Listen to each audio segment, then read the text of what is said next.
ठरलं तर मग या मालिकेच्या पुढील काही येणाऱ्या भागांचे अपडेट जाणून घेऊया आपल्या आजच्या या व्हिडिओमध्ये. चला तर मग प्रेक्षकांनो सुरुवात करूया आपल्या व्हिडिओला. तर आता आपण इथे पाहणार आहोत की कशा पद्धतीने आता नेमकं इकडे प्रियाचे घरी जाण्याचे दरवाजे उघडले जातात, पण अर्जुन पुन्हा एकदा ते दरवाजे बंद करतो. आता नेमकं कसं आणि काय काय घडतं ह्या सर्व गोष्टी आपल्या या व्हिडिओमध्ये सविस्तर जाणून घेऊया. तर इथे आता आपण पाहतोय की जी प्रिया आहे ती प्रेग्नंट आहे. ही गोष्ट आता प्रियाला समजलेली आहे. आता आपण प्रेग्नंट आहोत हे कळाल्यानंतर प्रियाला आनंद होतो. यासाठी नाही की आपण आई होऊ शकू, तर प्रियाला आनंद यासाठी झालेला असतो की आता मी प्रेग्नंट आहे म्हटल्यावर मग आता पोलीस अश्विनला बोलवणार आणि अश्विन मला इकडनं घेऊन जाणार, मला तुरुंगाच्या बाहेर पडता येणार. वाह, ही खरंच किती चांगली गोष्ट आहे. म्हणजे आता मी तुरुंगातून बाहेर सुटून जाणार असे विचार आता प्रियाच्या मनामध्ये सुरू असतात. प्रिया विचार करते की फक्त अश्विन आला की त्याच्यासमोर मला उत्तम ॲक्टिंग करून दाखवावी लागणार आहे. मला त्याला हे सांगावं लागेल, पटवून द्यावं लागेल की आता मी सुधारली आहे आणि आता पुन्हा मी पूर्वीच्यासारखं काहीही वागणार नाही आहे आणि आता मी चांगली वागणार आहे. मगच फक्त अश्विन मला इकडनं घरी घेऊन जाईल. तर इकडे आता अश्विन हा पोलीस स्टेशनला आलेला असतो आणि तो आता पोलिसांना विचारतो की इन्स्पेक्टर का बोलावलं आहे मला. तर इन्स्पेक्टर हे आता अश्विनला सांगतात, डॉक्टर अश्विन तुमची बायको ही प्रेग्नंट आहे. त्याबरोबर अश्विन म्हणतो काय. त्यावर डॉक्टर सांगतात हो, आणि म्हणूनच आम्ही तुम्हाला इथे बोलावलं आहे. हे बघा, अजूनही त्यांच्यावरचे आरोप सिद्ध झालेले नाही आहेत. त्यामुळे जर तुम्हाला त्या प्रेग्नंट आहेत या कारणामुळे त्यांना घरी घेऊन जायचं असेल तर तुम्ही त्यांना घरी घेऊन जाऊ शकता. हे सांगण्यासाठीच आम्ही तुम्हाला इथे बोलवलेलं आहे. आता काय करायचं हा सर्वस्वी निर्णय तुमचा आहे. त्यांना इथे चक्कर आली तेव्हा इथे जे डॉक्टर असतात त्यांनी त्यांचा चेकअप केला आणि त्यामध्ये असं निदर्शनात आलं आहे की त्या प्रेग्नंट आहेत आणि म्हणूनच आम्ही तुम्हाला इकडे बोलावलं. आता काय करायचं हे तुम्ही सांगितल्याच्या नंतर मग पुढे आपल्याला गोष्टी करता येतील. जर तुम्ही त्यांना घेऊन गेलात तरीही चालेल, नाहीतर मग त्या इथेही राहू शकतात. त्याबरोबर आता प्रिया म्हणते, काय बोलताय तुम्ही हे, असं कसं, इथे कशी राहीन मी. नाही प्रेग्नंट आहे ना मी, मग मला इथे नाही ठेवता येणार. अश्विन, अरे ऐक ना, मी प्रेग्नंट आहे. अरे मी तुझ्या बाळाची आई होणार आहे, मी आपल्या बाळाची आई होणार आहे अश्विन. आणि मग हे असं असताना तू मला इथे ठेवून जाणार आहेस का. अश्विन, हे बघ, नको असं वागूस. मला माहिती आहे मी खूप चुकली आहे आत्तापर्यंत, मी खूपच जास्त चुका केल्या आहेत. पण मी आता तुला प्रॉमिस करते अश्विन की आता मी ना पुन्हा कधीच चुका नाही करणार. खरंच, शपथ, तुझी शपथ. मग आता प्रिया पोटावर हात ठेवते आणि म्हणते आपल्या होणाऱ्या बाळाची शपथ. त्याबरोबर अश्विन म्हणतो गप्प बस. त्याबरोबर प्रिया म्हणते अश्विन मी खरं बोलते, खरंच मी मनापासून सांगते, आता मी ना पुन्हा कधीच काहीच चुका नाही करणार. आता मी खरोखर चांगलं वागेन, व्यवस्थित वागेन, चांगली राहीन, खरंच आपल्या बाळासाठी. अरे आता ना आपण एक काम करू, आपण मागचं सगळं जुनं विसरून जाऊ आणि नवीन आयुष्याची, नवीन नात्यांची सुरुवात करू. आता आपण छान एकत्र राहू, आपलं सगळं कुटुंब, तू, मी आणि आपलं बाळ, आपल्या घराण्याचा वंश, आपल्या घराण्याचा वारस. तुला माहिती आहे, जेव्हा तू जाऊन घरी सगळ्यांना सांगशील ना की मी प्रेग्नंट आहे, तेव्हा बघ सगळेच जण आपोआप मला माफ करतील आणि सगळे मला घरात सुद्धा घेतील, माझं कौतुकसुद्धा करतील. अश्विन प्लीज मला घरी घेऊन जा ना. आणि जरी सगळ्यांचा राग गेला नाही ना आत्ता, तरीही आपल्या बाळाच्या येण्याने सगळ्यांचा राग जाईल. अरे हा आपल्या बाळाचा पायगुण आहे असं समज तू आणि मला घरी घेऊन जा. खरंच अश्विन, प्लीज आता फार विचार करत बसू नकोस रे. आता मला लवकरात लवकर घरी घेऊन जाशील ना मला अश्विन. तू घरी घेऊन जाशील म्हणजे काय, जाशीलच. त्याबरोबर अश्विन म्हणतो गप थोडा वेळ गप्प बसशील का तू. हां, हे बघा इन्स्पेक्टर साहेब, मी हिला घरी नाही घेऊन जाऊ शकत. त्याबरोबर प्रिया म्हणते अश्विन, अरे पण. अश्विन म्हणतो गप, मी पोलिसांबरोबर बोलतो. आणि मग अश्विन पोलिसांना सांगू लागतो, इन्स्पेक्टर साहेब हे बघा, ही जे काही वागली आहे त्यामुळे काय मला एकट्यालाच त्रास झालेला नाही आहे, माझ्या संपूर्ण कुटुंबाला खूप जास्त सफर करावं लागलं. त्यामुळे हिला घरी घेऊन जायचं की नाही या गोष्टीचा निर्णयसुद्धा मी एकटा नाही घेऊ शकत. तो निर्णयसुद्धा घरच्या सगळ्या कुटुंबाचा आहे. मी माझ्या फॅमिलीबरोबर बोलून घेईन, मग त्यांचा जो काही निर्णय असेल त्याप्रमाणे मी तुम्हाला कळवेन, तसं मग आपण करू. पण सध्या तरी मी हिला घरी वगैरे घेऊन जाणार नाही आहे. सध्या तरी हिला इथेच तुरुंगातच राहू द्या. आणि राहिला प्रश्न तुला माफ करतील सगळे याचा, तर तुला कोणीही माफ करणार नाही आहे. कारण मुळात तू पापच इतकी गेली आहेस ना की तुला माफ करावं असं काही शिल्लक राहिलेलंच नाही आहे. समजलं ना? त्यामुळे उगाच नसती खोटी नाटी स्वप्न बघून स्वतःलाच फसवत बसू नकोस इथे. उगाच स्वप्नांचे बंगले बांधण्यात काहीही अर्थ नाही आहे. समजलं ना? त्यामुळे आता तू कधीही इकडनं बाहेर पडणार नाही आहेस हे लक्षात ठेव. लक्षात आलं ना? एवढं बोलून आता अश्विन पोलीस स्टेशनमधनं निघतो आणि थेट घरी येतो. आता अश्विन इतक्या लवकर आज घरी आल्यामुळे सायलीला प्रश्न पडतो की अश्विन आज इतक्या लवकर घरी का बरं आला? सायली म्हणते, अश्विन भाऊजी, अहो तुम्ही आज एवढ्या लवकर घरी कसे काय आलात? नाही म्हणजे घरी आलात हे चांगलंच झालं म्हणायचं, पण आत्ताच तर गेला होतात ना तुम्ही हॉस्पिटलला, आणि एवढ्या लवकर तुम्ही घरी आलात सुद्धा. त्याबरोबर मग अश्विन उत्तर देत नसतो, तो गप्प राहणं पसंत करतो. सायली म्हणते, अश्विन भाऊजी, अहो काय झालं? मी तुमच्याशी बोलते ना, तुम्ही असे गप्प का आहात? काही झालं आहे का अश्विन भाऊजी? मग अश्विन तरीही काही बोलत नसतो. सायली म्हणते, बोला ना भाऊजी. मग सगळेच अश्विनला फोर्स करतात, काय झालं विचारतात. मग अश्विन म्हणतो, सांगतो, सगळ्यांना सांगतो. मी हॉस्पिटललाच गेलो होतो, पण हॉस्पिटलमध्ये पोहोचतोय तर मला पोलीस स्टेशनमधनं फोन आला. पोलीस स्टेशनला गेलो तर तिकडे गेल्यावर मला पोलिसांनी सांगितलं की ती प्रिया प्रेग्नंट आहे. तिला जर तुम्हाला घरी घेऊन जायचं असेल तर तुम्ही घेऊन जाऊ शकता. आता पहिले तर प्रिया प्रेग्नंट आहे हे ऐकून कल्पनाला आनंद होतो, पण पुढच्या क्षणी ती किती फ्रॉड आहे हे तिला आठवतं आणि ती शांत होते. त्याबरोबर मग अश्विन म्हणत असतो की मी तर पोलिसांना सांगितलं मी हा निर्णय एकट्याने नाही घेऊ शकत, म्हणून मला माझ्या कुटुंबाला विचारावं लागेल की काय करायचं काय नाही, आणि त्यानंतरच मग आम्ही सगळेजण मिळून ठरवू की काय करायचं. म्हणून मी तिला घरी न घेऊन येताच एकटा आलो. आता तुम्ही सगळे जे बोलाल ते आपण करू. तुम्हाला काय वाटतं सगळ्यांना? आपण तिला ह्या घरात परत आणायला हवं का? आफ्टर ऑल ती प्रेग्नंट आहे. नाही म्हणजे तुमच्या सगळ्यांचा निर्णय जो असेल मला तोच निर्णय मंजूर असेल, पण तरीही मी तुम्हाला विचारतोय, प्रेग्नंट आहे ना ती, म्हणून काय वाटतंय तुम्हा सगळ्यांना? मला तर काही सुचत नाही आहे, म्हणून मी तुमच्याकडे आलो. तुम्ही जे म्हणाल तसं मग आपण करू शकतो. बोला काय वाटतंय? त्यावर अर्जुन म्हणतो, काय वाटतंय म्हणजे? अश्विन, हे बघ, डिसिजन खूप सोपा आहे. मुळात आपण त्या मुलीला पुन्हा आपल्या घरामध्ये घेणार नाही आहोत. कळलं का तुला? त्या मुलीची ना लायकी नाही आहे आपल्या घरात परत येण्याची. अरे तू विसरलास का अश्विन की त्या मुलीने काय केलं आहे म्हणून? आणि ते सगळं सोड अश्विन, तुला असं कशावरून वाटतंय की मुळात ते बाळ तुझं आहे म्हणून? त्यावर अश्विन म्हणतो, म्हणजे दादा? अरे त्यावर अर्जुन म्हणतो, अश्विन तू विसरतोयस का? अरे ती किती मुलांबरोबर राहिली आहे, तुला का असं वाटतं की हे बाळ तुझंच असेल म्हणून? अश्विन म्हणतो, दादा. त्याबरोबर अर्जुन म्हणतो, मी चुकीचं बोलत नाही आहे अश्विन. हे बघ, ते बाळ जर तुझंच आहे तर ठीक आहे, पण जर ते बाळ तुझं नाहीच आहे तर तू काय एवढा विचार करायचा? त्याबरोबर अश्विन म्हणतो, दादा अरे असं कसं बोलतोयस तू? त्याबरोबर अर्जुन म्हणतो, मी प्रॅक्टिकली बोलतोय आणि तू इमोशनली विचार करतोय. समजलं ना तुला? हे बघ, त्या प्रियाची कुंडली काय आहे, ती नक्की काय लायकीची मुलगी आहे, काय कुवतीची मुलगी आहे, हे मला अगदी व्यवस्थित, अगदी इत्थंभूत माहिती आहे. त्यामुळे मी स्पष्टपणे आणि सरळ बोलतोय. पण तुला ती मुलगी नेमक्या काय लायकीची आहे ना हे अजून कळलेलं नाही आहे, म्हणून तू तिच्या बाळाबद्दल इतका विचार करतोय. पण हे बघ, मी सांगतोय तू तेच ऐक. तुला त्या मुलीचा किंवा त्या बाळाचा कोणाचाही इतका विचार करण्याची गरज नाही आहे, कारण मला तर वाटतं ते बाळसुद्धा तुझं नसेलच. ती मुलगी किती खोटारडी आहे हे आपण सगळ्यांनीच बघितलं. त्यामुळे पुन्हा तिच्यावरती विश्वास ठेवण्याची चूक आपण कोणीही करायला नको असंही मला वाटतं. त्यामुळे प्लीज अश्विन, उगाच तू त्या मुलीच्या आहारी जाऊ नकोस. मला कळतं आहे की तू इमोशनली विचार करतोयस, पण थोडासा प्रॅक्टिकली विचार कर.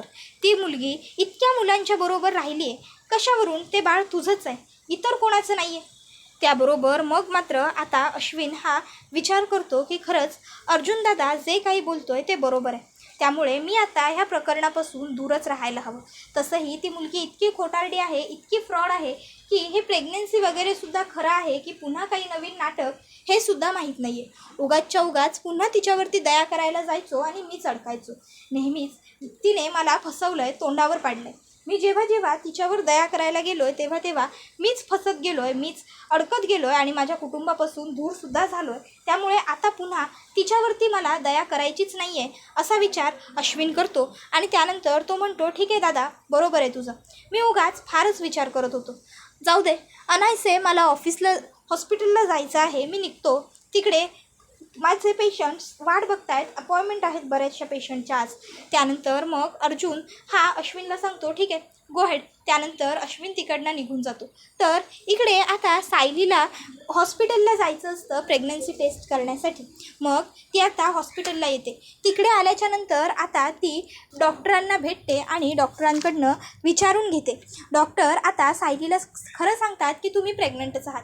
मग सायली आता तिकडनं बाहेर पडते. आता सायली तिकडनं बाहेर पडून गेल्याच्यानंतर अश्विन हा हॉस्पिटलला पोहोचतो. अश्विन हॉस्पिटलला पोहोचल्यावर डॉक्टर ह्या अश्विनचं अभिनंदन करतात. आता अश्विनला असं वाटतं की प्रिया प्रेग्नंट आहे म्हणून हे माझं अभिनंदन करतायत. पण यांना कसं काय कळलं की ती प्रेग्नंट आहे ते? अश्विन आता डॉक्टरांना म्हणतो डॉक्टर सॉरी पण मी समजलो नाही, तुम्ही आज माझं असं अचानक अभिनंदन कशाबद्दल करताय, काय कारण? त्याबरोबर लगेचच त्या डॉक्टर म्हणतात अरे अश्विन काय रे असं कसं बोलतोस तू? तुझी वहिनी आत्ताच तर इकडनं येऊन गेली ना प्रेग्नन्सी टेस्ट करून, प्रेग्नंट आहे तुझी वहिनी. आता हे ऐकून अश्विनला आनंद होतो की वाव सायली वहिनी प्रेग्नंट आहे, मी काका होणार आहे. आता ह्या गोष्टीचा आनंद त्याला होतच असतो. पण मग त्याच्या मनामध्ये एक प्रश्न येतो, तो म्हणजे की जर सायली वहिनी प्रेग्नंट आहे तर ही गोष्ट तिने आम्हाला कोणाला का नाही सांगितली, काय झालं असेल? नाही मे बी पहिले टेस्ट करून घ्यावी आणि मग घरामध्ये सगळ्यांना सांगावं असं तिला वाटलं असेल. पण वाव जेव्हा सायली वहिनी घरात सगळ्यांना गुड न्यूज देईल तेव्हा सगळ्याच घरातल्यांना किती जास्त आनंद होणार आहे.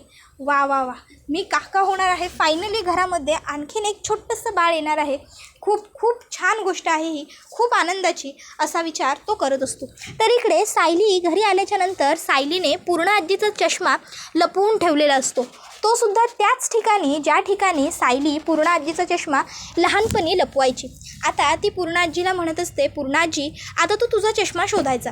पूर्ण आजी सायलीला म्हणत असते तन्वी काय गं आता कशाला उगाच मला सतवते, आता तू काय लहान आहेस का, आता मोठी झालीस की दे ना बाळा माझा चष्मा, तुला माहिती आहे की नाही चष्मा नसेल तर मला दिसत नाही काही, चष्मा दे बरं. सायली म्हणते पूर्णाजी मी आहे ना तुझे डोळे, मग तुला काळजी करायची काय गरज आहे, पण तू तुझा चष्मा शोधायलाच हवास. शोध शोध पूर्णाजी सगळीकडे शोध. मग आता पूर्णाजी तो चष्मा शोधायला सुरुवात करते. सायली म्हणत असते मी काही तुला डायरेक्ट तुझा चष्मा देणार नाही आहे, तू शोध, तुला सापडेल शोधल्यावर. पूर्णाजी आता चष्मा शोधायला लागलेली असते. इकडे आता सायली ही मात्र पूर्णाजीला म्हणत असते की पूर्णाजी शोध ना गं, लहान असताना आपण किती मज्जा करायचो ना अशीच. पूर्णाजी म्हणते तन्वी जेव्हापासून तू घरी परत आली आहेस ना घरातला आनंद कसा परत आलेला आहे, घरात सुख शांती आलेली आहे. आता पूर्णाजी चष्मा शोधते आणि म्हणते सापडला, लहान असताना सुद्धा इथेच लपवून ठेवायचीस. त्याबरोबर आता मग मात्र कल्पना हे बघते आणि कल्पनाला आश्चर्यच वाटतं की बापरे खरोखर अर्जुन सायलीला तन्वीच्या बाबतीतल्या किती बारकाईतल्या गोष्टी सांगतो. आता खरं तर हे सगळं अर्जुनमुळेच सायलीला शक्य होतं. अर्जुन सायलीला सगळं सांगतो म्हणूनच तर सायलीला सर्व गोष्टी समजतात. मग अर्जुनचं कल्पना कौतुक करते आणि म्हणते बरं होतं तू सायलीला सर्व पूर्णाजींच्या बाबतीतलं आधीच समजावून सांगतोस, तन्वी लहान असताना कशी होती ते सगळं, म्हणून सायलीला मदत होते तसं वागायला. अर्जुन म्हणतो काय मी आणि सायलीला काही सांगतो, मॉम अगं मला तरी कुठे आठवतं आहे की तन्वी लहान असताना कशी होती. त्यावर कल्पना म्हणते म्हणजे तू सगळं सायलीला नाही सांगत आहेस. त्यावर अर्जुन म्हणतो नाही. त्यावर कल्पना मग सायलीला विचारते सायली मग तुला कसं माहिती की लहान असताना तन्वी पूर्णाईंचा चष्मा कुठे लपवायची किंवा काय. सायली म्हणते मला नव्हतं माहिती आणि मी पूर्णाईंचा चष्मा कसा लपवला हेही मला कळलं नाही खरंच. आता हे ऐकल्यावर मग मात्र कल्पना ही विचारात पडलेली असते की बापरे म्हणजे सायली ही आपोआपच अशी वागायला लागलेली आहे. तर ती प्रश्न कोड्यातच असते की हे कसं शक्य आहे. सायलीला ज्या गोष्टी माहीतच नाही आहेत त्या गोष्टी सायली अगदी हुबेहूब तन्वीसारख्या कशा काय करू शकते. नक्कीच काहीतरी गडबड आहे, पण काय हे आता कल्पनाला कळत नसतं आणि कल्पना आता या विचारांमध्ये व्यस्त होते की सायली हुबेहूब तन्वीसारखी कशी वागते. इतक्यात तिकडे प्रतिमा आत्या येते. आता प्रतिमा आत्या ही देवळातनं जाऊन आलेली असते, त्यामुळे घरी प्रसाद देण्यासाठी म्हणून प्रतिमा आत्या आलेली असते.